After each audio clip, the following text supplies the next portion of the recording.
حضور ابھی آپ یہاں سے اوپر جائیں گے۔ پوچھا کیا مطلب کہ آپ جائیں گے، تو میرے ساتھ نہیں جائے گا؟ عرض کیا کہ نہیں یا رسول اللہ، میری یہ جائے اقامت ہے، میں یہیں پہ رہتا ہوں، اس سے آگے مجھے جانے کی قطعاً اجازت نہیں ہے، میں اس سے آگے نہیں جا سکتا۔ فرمایا کہ اے جبریل، تو مجھے زمین سے مشت حرام پھر اقصی پھر ساتواں آسمان پھر جنت پھر جہنم یہاں تک لانے والا ہے، ابھی تک میری منزل تو نہیں آئی جو تو مجھے یہاں پہ آ کے آگے جانے کا حکم دے رہا ہے، کہہ رہا ہے اور خود کہہ رہا ہے، تو مجھے یہاں پہ کیوں رک رہا ہے؟ تو عرض کیا کہ یا رسول اللہ میں اس سے آگے نہیں جا سکتا، لو دنوت ان ملتن لاحترقت، اس سے آگے کا جو نور ہے وہ بڑا ہی ہائی پاور نور ہے۔ ملائکہ میں سب سے زیادہ جس کے پاس نورانیت ہے نا وہ جبریل ہے۔ جبریل کی نورانیت باقی دیگر ملائکہ اور نوری مخلوقات سے ہائی پاور کی ہے، اور اس کی طاقت بھی دوسری مخلوقات سے زیادہ ہے۔ اس کا جملہ ہے کہ حضور لو دنوت ان ملتن لاحترقت، اس حد سے میں ایک بالشت بھی آگے جاتا ہوں، تو اللہ پاک کے نور کی ہیبت کی وجہ سے جل کے راہ ہو جاؤں۔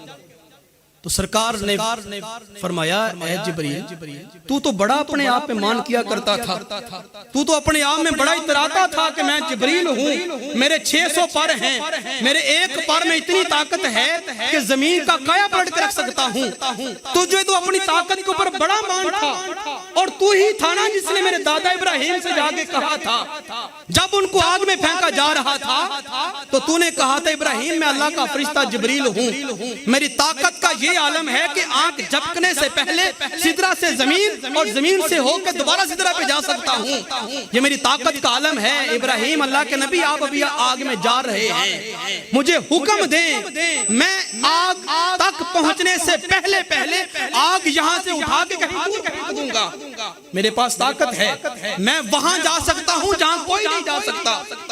تو جبریل آج تو نے کیا کہہ دیا کہ میں اس سے آگے نہیں جا سکتا؟ تو دعوے کیا کرتا تھا میں وہاں جا سکتا ہوں جہاں کوئی نہیں جا سکتا، اچھا تو رہ ادھر ہی، آج میں وہاں جا سکتا ہوں جہاں تو بھی نہیں جا سکتا، تو رہ ادھر ہی اپنی جگہ پہ، میں وہاں جا رہا ہوں جہاں تو بھی نہیں جا سکتا۔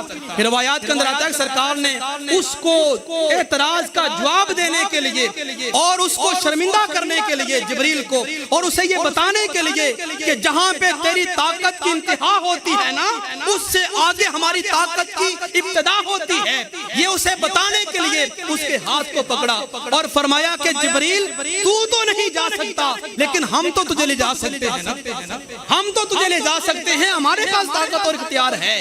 سرکار نے اس کا ہاتھ پکڑا اور ایک قدم سرکار نے اوپر کی طرف اٹھایا، ایک قدم کے اندر سرکار نے 500 سال کا فاصلہ طے کیا۔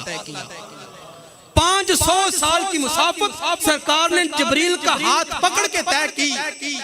اللہ کی عزت کی قسم کھا کے کہتا ہوں اگر سرکار نے جبریل کا ہاتھ پکڑا نہ ہوتا جل کے راکھ ہو گیا ہوتا۔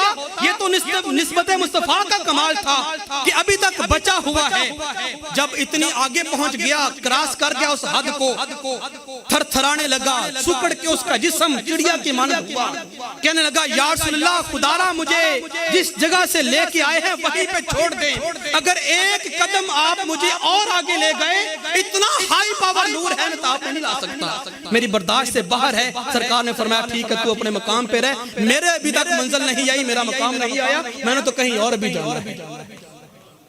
سدرۃ المنتہا تک کا جو سرکار کا سفر ہے، مسجد حرام سے لے کر اقصی تک کا جو سفر تھا، یہ سرکار کی بشریت کا معراج ہے، بشریت کا معراج ہے۔ اور مسجد حرام سے لے کر سدرۃ المنتہا تک کا جو سفر ہے یہ سرکار کی نورانیت کا معراج ہے۔ نورانیت چونکہ آخری نوری مخلوق سدرہ پہ ہے نا، تو ان کسی بھی مرتبے والے 4 بندے 10 ہونا، تو ان میں جو سب سے زیادہ مرتبے والا ہونا تو وہ جس مقام پہ فائز ہے نا وہ اس بندے کی معراج ہوتی ہے۔ اب سدرۃ المنتہا میں سارے نوری ملائکہ تھے، لیکن دیکھنا یہ تھا کہ ان نوری مخلوقات میں سب سے اعلیٰ نورانیت کس کی ہے، وہ رب ذوالجلال نے بتا دیا وہ میرے مصطفیٰ کی ہے۔ تو یہ سرکار کی نورانیت کا معراج تھا۔ اب اس سے اوپر سرکار کی حقیقت کا معراج ہے۔ کہ اصل میں سرکار ہیں کیا. میں نے پچھلے جمعہ مبارک میں یہ بات عرض کی تھی. سرکار کی حقیقت کیا ہے, اور وہ حقیقت جس کے بارے میں سرکار نے خود فرمایا تھا, اے صدیق لا یعلم حقیقتی الا اللہ, میرے رب کے سوا کوئی جانتا ہی نہیں میں محمد کیا ہوں. جس حقیقت کے بارے میں کوئی جانتا ہی نہیں, سدرہ سے اوپر لامکان تک اونچائیوں کا جو سفر ہے وہ سرکار کی حقیقت کا معراج ہے. اگر